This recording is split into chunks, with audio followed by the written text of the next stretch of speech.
Hello dear students, morning word session में आप सभी बच्चों का स्वागत है।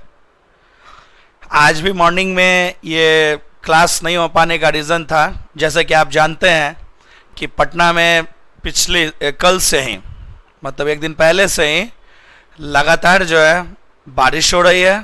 मौसम बहुत ही ज़्यादा ख़राब है, इसी कारण से नेटवर्क इश्यूज़ 2 दिन से ही चल रहे हैं यहाँ पे। कल भी मुझे रिकॉर्डिंग ही डालना पड़ा था, तो कल तो मैंने मॉर्निंग में ही रिकॉर्डिंग कर ली थी क्योंकि सिर्फ इंटरनेट कनेक्शन नहीं था। लेकिन आज तो लाइट प्रॉब्लम भी बहुत थी, बहुत ज़्यादा इलेक्ट्रिसिटी में फ्लक्चुएशन आ रहा था और नेटवर्क भी इंटरनेट का नहीं था, इसीलिए जो मैं सुबह से कुछ कर नहीं पा रहा था। लेकिन कुछ भी हो जाए, हमें इस मॉर्निंग वर्ड सेशन को किसी भी कीमत पे जो है कंटिन्यू रखना ही है। तो अभी दिन के मुझे लगता है कि अभी दिन के 2:30 हो रहे हैं, 2:30 बज रहे हैं और अभी जाके जो नेटवर्क भी आया है और इलेक्ट्रिसिटी की कंडीशन ठीक हुई है, तब जाके मैं जो है इस वर्ड सेशन को जो है रिकॉर्ड कर पा रहा हूँ और थोड़े दिन के अंदर ये अपने यूट्यूब चैनल पे ये स्ट्रीम हो जाएगी। तो क्षमा चाहता हूँ कि आप सभी बच्चों को मॉर्निंग में इंतज़ार करते हैं लेकिन क्लास नहीं हो रही है क्योंकि मौसम इतना ज़्यादा ख़राब है कि मुझे तो 2 साल पहले का वो मंजर याद आ जाता है जब पटना जो है बारिश में डूब गई थी। उसमें हमें भी बहुत परेशानी हुई थी। तो कल से लगातार बारिश के कारण मुझे तो ये डर लग रहा है कहीं पटना फिर से ना डूब जाए, क्योंकि कोई सड़क वड़क का कंडीशन तो बहुत ही ख़राब हो चुका है, जहाँ तहाँ गड्ढे खोन के इन लोगों ने छोड़ दिया है। लेकिन चलिए, भगवान से आशा करते हैं कि पटना बच जाए, आप सभी बच्चे भी स्वस्थ रहें और सुरक्षित रहें। तो चलिए समय ना गवाते हुए आज का मॉर्निंग वर्ड सेशन शुरू करते हैं। मॉर्निंग वर्ड सेशन सिनोनिम्स का डे 5 है, आज डे 5 है। स्टार्ट किया जाए। फर्स्ट वर्ड रहा आपका बेलफुल। बेलफुल मतलब होता है डरावना या फिर खतरनाक। इसका सिनोनिम में होता है मेनेसिंग या फिर थ्रेटनिंग। मेनेसिंग, इसका प्रोनाउंसिएशन ध्यान सुन लीजिएगा, मीनेसिंग नहीं है, मेनेसिंग या फिर थ्रेटनिंग। आइए इसका एग्जाम्पल देखते हैं। पहला example, the baleful effects of politics can not be denied. The baleful effects of politics can not be denied मतलब जो राजनीति का जो बहुत ही डरावना जो प्रभाव है उसका खंडन नहीं किया जा सकता है। राजनीति के डरावने प्रभाव को, खतरनाक प्रभाव को खंडन नहीं किया जा सकता है। आइए सेकंड एग्जाम्पल देख लेते हैं। ही वॉज्ड हर बेलफुल्ली। ही वॉज्ड हर बेलफुल्ली। बेलफुल को मैंने बेलफुल्ली बनाया है। वैसे आपको समझाने के लिए बता देता हूं, जिस किसी शब्द के अंत में FUL आता है तो जनरली वो शब्द बन जाता है आपका एडजेक्टिव। जिस किसी शब्द के अंत में FUL जुड़ता है जनरली वो बन जाता है एडजेक्टिव। और मैंने इस एग्जाम्पल में बेलफुल्ली कर दिया है। तो और भी एक लॉजिक कहता है, जनरली जब किसी शब्द के अंत में हम LY का प्रयोग करते हैं तो वो शब्द आपका बन जाता है एडवर्ब। तो यहां मैंने बेलफुल एडजेक्टिव था, उसे मैंने एडवर्ब बेलफुल्ली के रूप में ट्रीट किया है, लेकिन अर्थ वही रहेगा, बस इसमें एडवर्ब के रूप में कार्य करेगा। तो ही वॉज्ड हर बेलफुल्ली का अर्थ है उसने उसे बहुत ही डरावने तरीके से देखा, उसने उसे बहुत ही खतरनाक तरीके से देखा। जैसे कि भाई बहन में लड़ाई झगड़े हो जाते हैं तो भाई जो है या बहन जो है अपने भाई या बहन को बहुत ही खतरनाक तरीके से देखते हैं, जो आज तो तुम्हें मैं निपटा ही दूंगा। तो उसी सिचुएशन की यहाँ पे बात हो रही है। तो आइए नेक्स्ट वर्ड पे आते हैं। आपका सेकेंड वर्ड है बनाल। बनाल, बनाल मतलब होता है बहुत ही ऑर्डिनरी, मतलब साधारण या फिर मामूली। बनाल मतलब साधारण या मामूली। इसका सिनोनिम में देख लीजिए, कॉमन प्लेस या फिर ट्राइट। कॉमन प्लेस मतलब सामान्य जगह नहीं होता है। कॉमन प्लेस, हम ये सोचते हैं कॉमन और प्लेस दो अलग, नहीं। कॉमन प्लेस एक वर्ड है जिसका अर्थ होता है मामूली या फिर साधारण, और ट्राइट मतलब वही होता है, क्योंकि सिनोनिम और वो वर्ड सभी का अर्थ लगभग एक समान ही होता है। तो बनाल मतलब साधारण या फिर मामूली, कॉमन प्लेस या फिर ट्राइट। आइए इसका एग्जाम्पल देखते हैं। पहला एग्जाम्पल है योर स्टोरी इज बनाल। योर स्टोरी इज बनाल मतलब तुम्हारी जो कहानी है वो बहुत ही कॉमन है, बहुत ही साधारण है। तुम्हारी कहानी बहुत ही मामूली है, मतलब उसमें कुछ खासियत नहीं है। आइए सेकंड एग्जांपल देखते हैं। सेकंड एग्जांपल है his conversation with his girlfriend was banal. His conversation with his girlfriend was banal मतलब उसकी जो बातचीत उसके गर्लफ्रेंड के साथ हुई थी वो बहुत ही मामूली बातचीत हुई थी। मानो उसके गर्लफ्रेंड के साथ जो बातचीत हुई थी वो बहुत ही मामूली या साधारण था। आइए नेक्स्ट वर्ड पे आते हैं। थर्ड वर्ड रहा आपका बैशफुल। बैशफुल मतलब होता है शर्मीला या संकोची। बैशफुल मतलब शर्मीला या संकोची। इसका सिनोनिम में मेनली एग्जाम में ये आपका पूछता है कॉय। कॉय 2-3 बार प्रीवियस में भी आ चुका है, तो शर्मिला के लिए आप कॉय या फिर डिफिडेंट का भी प्रयोग कर सकते हैं। COY coy, diffident DIFFIDENT diffident. इन सभी का अर्थ होता है शर्मिला या जो झिझक होती है, संकोच होता है किसी भी कार्य में। आइए इसका एग्जाम्पल समझा देता हूं। पहला एग्जाम्पल है When dozens of fans screamed her name, she looked a little bashful. When dozens of fans screamed, scream मतलब चीखना चिल्लाना भी होता है। scream मतलब चीखना चिल्लाना। तो जब दर्जनों फैंस ने, समर्थक ने उसके नाम को चीखा चिल्लाया था तो वो थोड़ा सा शर्मा गई थी।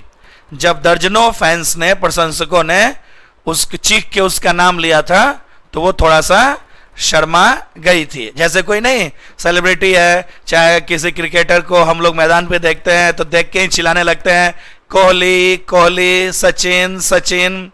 तो उसी तरह से वो एक सेलिब्रिटी होगी, वो जब कहीं देखा होगा पब्लिक ने तो कुछ दर्जन भर मतलब जो है लोग जब उसके प्रशंसकों ने उसे देखा होगा तो वो जोर जोर से उसके नाम को चिल्लाने लगे होंगे, तो वो थोड़ा सा जो है शर्मा गई होगी।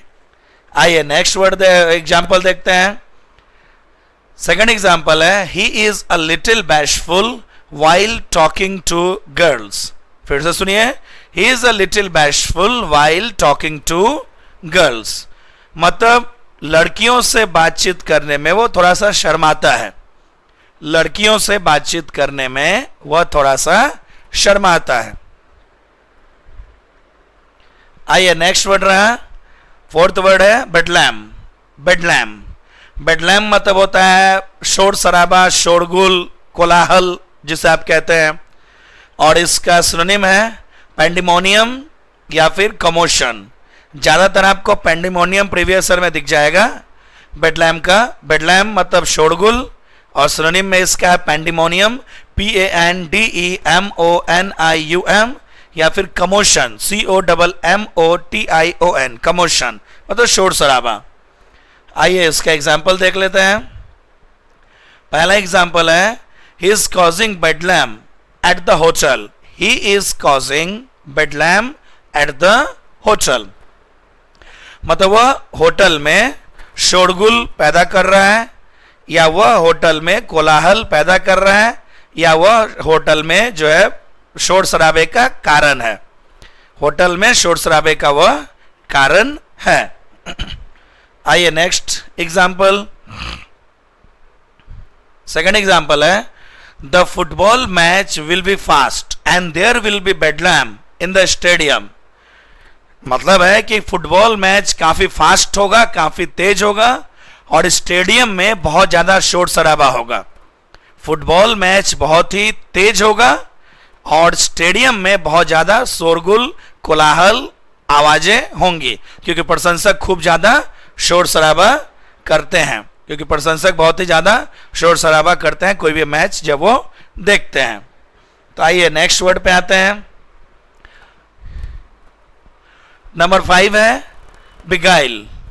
बेगुल नहीं है, इसका प्रोनाउंसिएशन है बिगाइल। बिगाइल मतलब होता है किसी को धोखा देना या सम्मोहित करने के सेंस में भी होता है, मोह लेना भी होता है, आकर्षित करना भी होता है। तो बिगाइल मतलब होता है धोखा देना या फिर मोहना मतलब सम्मोहित कर लेना, आकर्षित कर लेना किसी को। सिनोनिम देख लीजिए, डिसीव करना भी होता है और चार्म भी। डिसीव या फिर चार्म। तो डिसीव मतलब धोखा देना, चार्म मतलब आकर्षित करना या मोहित करना।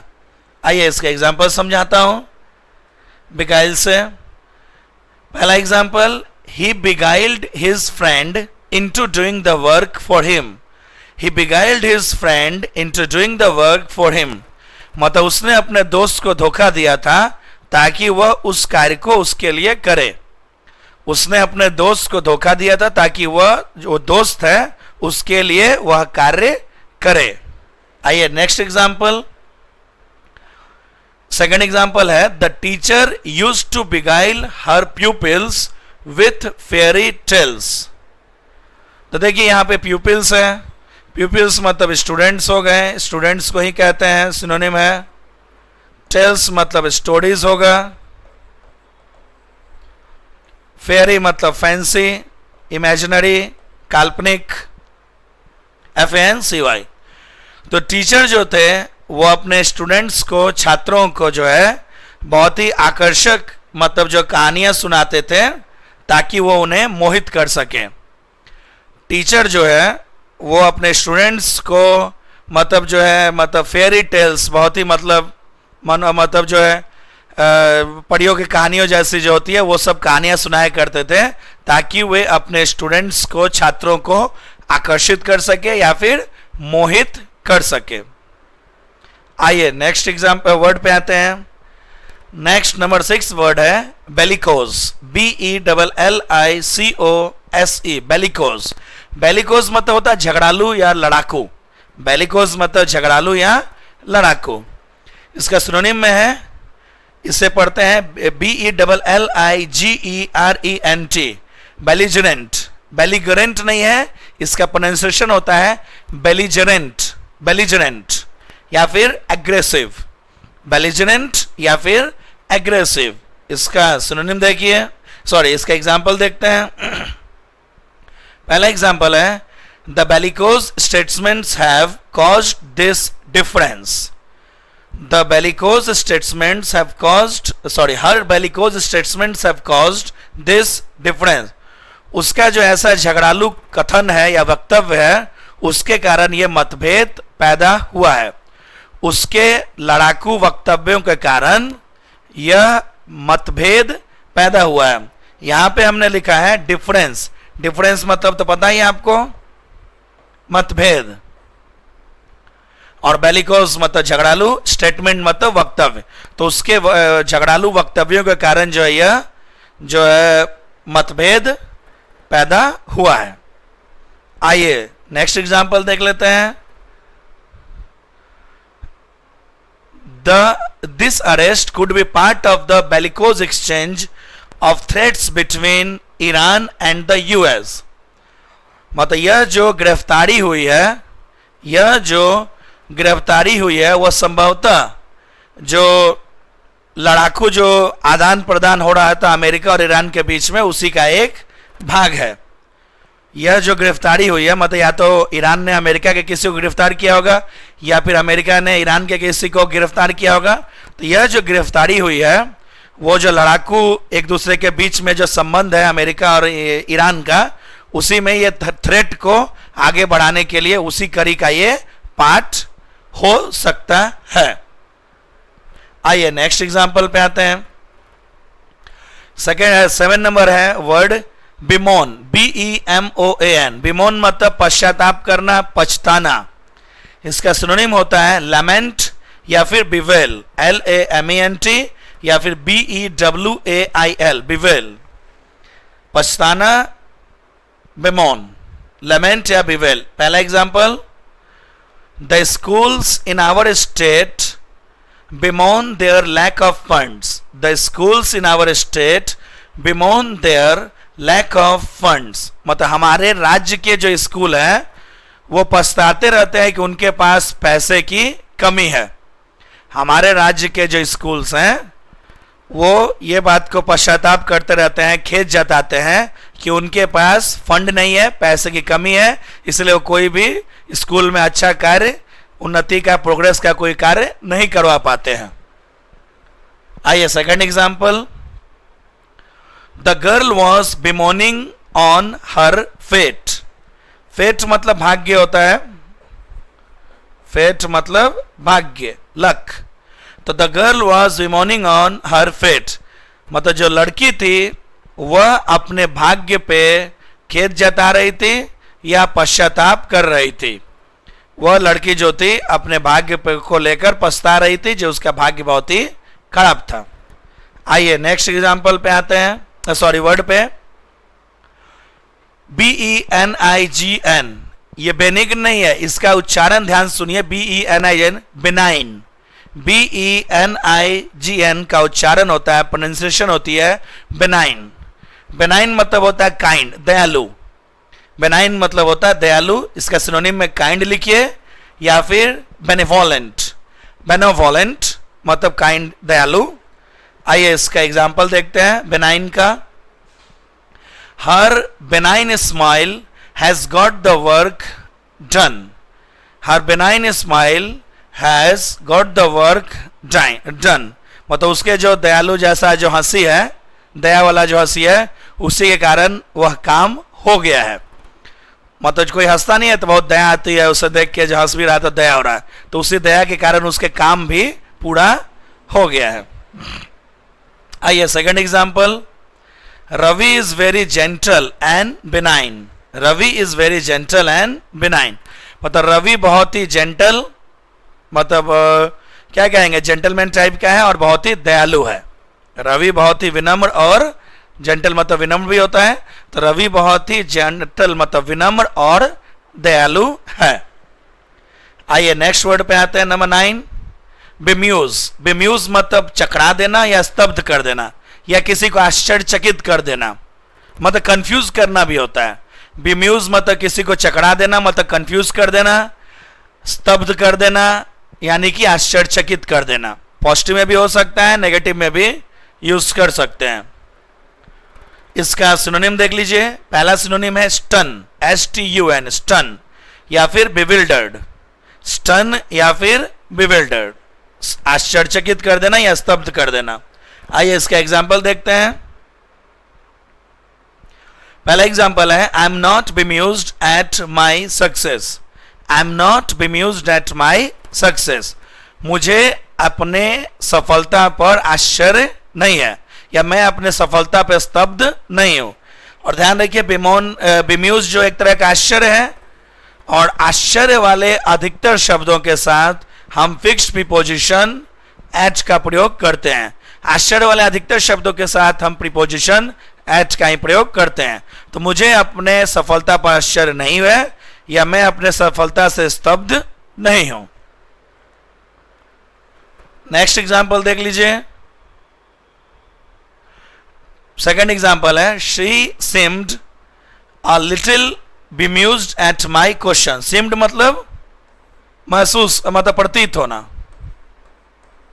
प्रतीत होना। तो वह मेरे क्वेश्चन पे वो थोड़ा सा मतलब आश्चर्यचकित महसूस हो रही थी, मेरे क्वेश्चन पे वो थोड़ा सा स्तब्ध महसूस हो रही थी। आइए नेक्स्ट वर्ड पे आते हैं।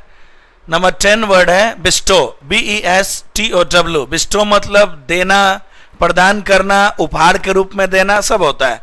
बिस्टो मतलब किसी को कुछ देना बहुत ही परंपरागत या इज्जत से, या फिर प्रदान करना, उपहार देना, सम्मान देना, बहुत ही इज्जत के साथ जब हम किसी को कुछ देते हैं उसके लिए होता है। सिनोनिम उसका होता है गिव या ग्रांट, GRANT, ग्रांट। आइए इसका एग्जाम्पल देखते हैं। First example, she bestowed praise on her son. ध्यान रखिएगा जनरली हम बिस्टो के साथ प्रीपोजिशन या तो ऑन का प्रयोग करते हैं या फिर अपॉन का प्रयोग करते हैं। बहुत बार आ चुका है एग्जाम में, बिस्टो के साथ ऑन या अपॉन का ही सामान्यतः प्रीपोजिशन में प्रयोग किया जाता है। और भी होते हैं बट ये ज्यादा इंपॉर्टेंट है आपके लिए। तो she bestowed praise on her son. Praise मतलब तारीफ, प्रेज मतलब तारीफ या फिर प्रशंसा, मतलब उसने अपने बेटे की काफी प्रशंसा की थी या प्रशंसा दिया था, मतलब उसे काफी तारीफ किया था अपने बेटे की। आइए नेक्स्ट एग्जांपल देते हैं। Second example, students must bestow more time to studies. Students must bestow more time to studies, मतलब छात्रों को अपने पढ़ाई में और ज्यादा टाइम जरूर देना चाहिए। छात्रों को अपने पढ़ाई में और ज्यादा टाइम जरूर देना चाहिए। तो ये रहा वर्ड मीनिंग। आइए आज का विचार देख लेते हैं, कोटेशन देख लेते हैं। Quote of the day, quote of the day है,